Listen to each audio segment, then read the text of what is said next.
tonight, 5 families are still waiting for answers and justice 3 years after their loved ones were shot and killed by that accused teenage gunman. CBS 17's Dina Harley joins us live. Dina, it's a story you've been covering since that night, as well as us, but you're hearing from the families directly. What are they saying? Yeah, it's really a mixed bag of emotions all across the board for these families that were really impacted by this day 3 years ago today. They all obviously, very understandably, really miss their loved ones. They would do anything to get them back. Some of the families, though, told me that they are eagerly waiting for Austin Thompson to go to trial. Other families that I heard from say they don't really think of him much at all. I have a shotgun blast to the chest. We also have multiple holes, one up into the neck. K9 first deployed. CPR is in progress.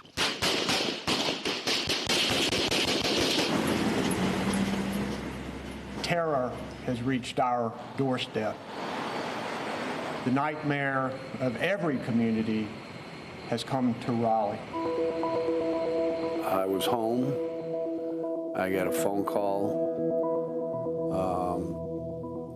from her fiance saying that there's been a shooting. It's been 3 years since the day Ginny and Tom Marshall got that phone call. A shooting in Raleigh's Hedingham neighborhood where their daughter Mary lived. They rushed there, repeatedly calling Mary's phone and getting no answer. They waited for hours for any word of Mary's safety. It never came. The other officers who was there started talking about a tattoo on her arm, and we all knew that she had that tattoo, so we kind of knew. It was the beginning of their living nightmare. I miss my girl more than anybody could ever imagine. And the start of an evening that would change Raleigh forever. Then 15-year-old Austin Thompson accused of walking through the Hedingham neighborhood with a stash of weapons, shooting at anyone he passed by. Sue Carnatz left her Hedingham home shortly before her husband, Tom, to go on a run on the Greenway Trail that day. I got home and wasn't really thinking, oh, I hope Sue got home, because she had started off so much earlier than me. And so when I didn't see her right away, then I asked, and my parents said that she wasn't home yet. Tom got in his car to go find Sue.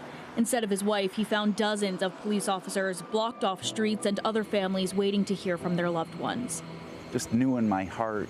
I didn't get any official word, for 3-4 hours from when I got there probably, but just kind of knew what the word was going to be, that it wasn't going to be good. Sue and Mary were both shot and killed on the trail. Today, memorials sit for each of them just yards apart. Tom visits often. Sometimes it feels to be here, and other times it feels just sad, or I feel sorry for myself. The Marshalls don't visit. I don't know if I can handle it, knowing that. I don't want to see pictures in my mind of her Laid out on the sidewalk. Laid out on the sidewalk. I don't want that.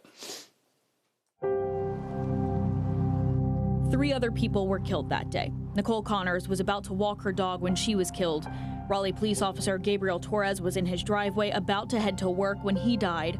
James Thompson, the suspect's 16-year-old brother, was killed in their family home. 2 others were shot and injured, Raleigh police officer Casey Clark and Lynn Gardner. Austin, now 18 years old, had his case quickly moved to adult court. He's scheduled to go to trial in February. His legal team plans to argue that prescription medication contributed to his actions that day.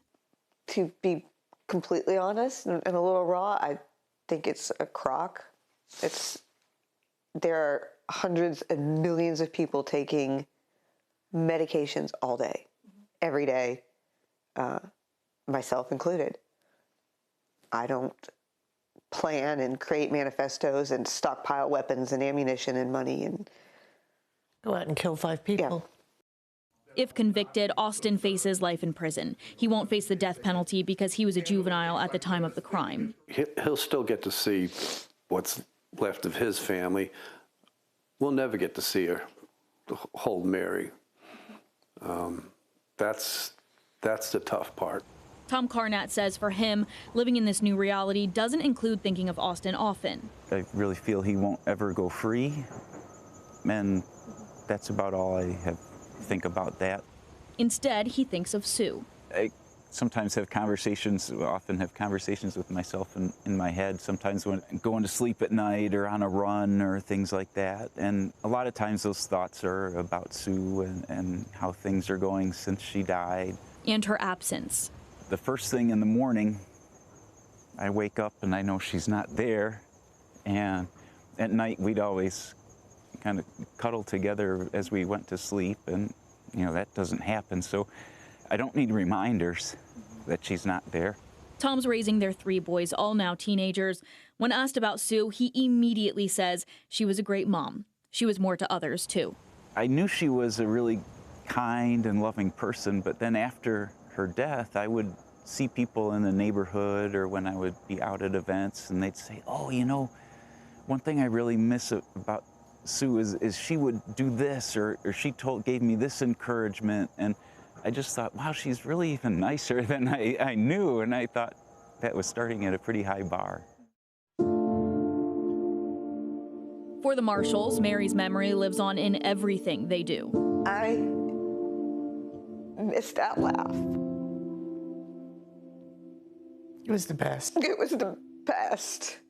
Ginny looks to the stars every night and talks to her daughter. Just, you know, hey, baby, I miss you. Did you see this that happened today? Did you see the kids? And just general, like I would talk on the phone. Her husband talks to Mary, too. I've never told her, but I always turn away from her when I'm doing it. Because I always have tears running down my face, even to this very day. I talked to her and I apologized that I wasn't there to help her. The Marshalls hope Austin's trial will move forward in February, and they want him to spend the rest of his life in prison. Nothing's complete. You don't feel better about anything. It doesn't wrap anything up. It doesn't go away. And the families agree on that. There's no finality in the trial happening. It doesn't bring back Mary or Sue or the other victims. Those are holes they've lived with for 3 years now and will every day forward as well. One thing I guess I've kind of made peace with this thought. I don't know if it sounds depressing or anything, but I kind of figure that every day for the rest of my life will be a little bit worse than it would have been. But still, days can be really good, and just like everybody has better days and worse days, and that'll still happen.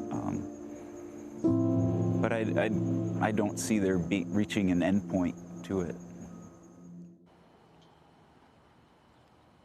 And last year, Austin's dad, Alan Thompson, was convicted of not safely storing weapons in their home. Those are the same weapons that police say Austin used on that day during that rampage. His dad, Alan, was sentenced to probation. In just a few days, Austin's legal team actually has a deadline coming up of when they need to present some expert reports in regards to what defense he plans to use, that prescription medication defense. So we should learn more information then. Live in Raleigh, Dina Harley, CBS 17 News. Just the grief. And for 3 years, the families have been going through this. All right. Pain. Dina, thank you for sharing their stories.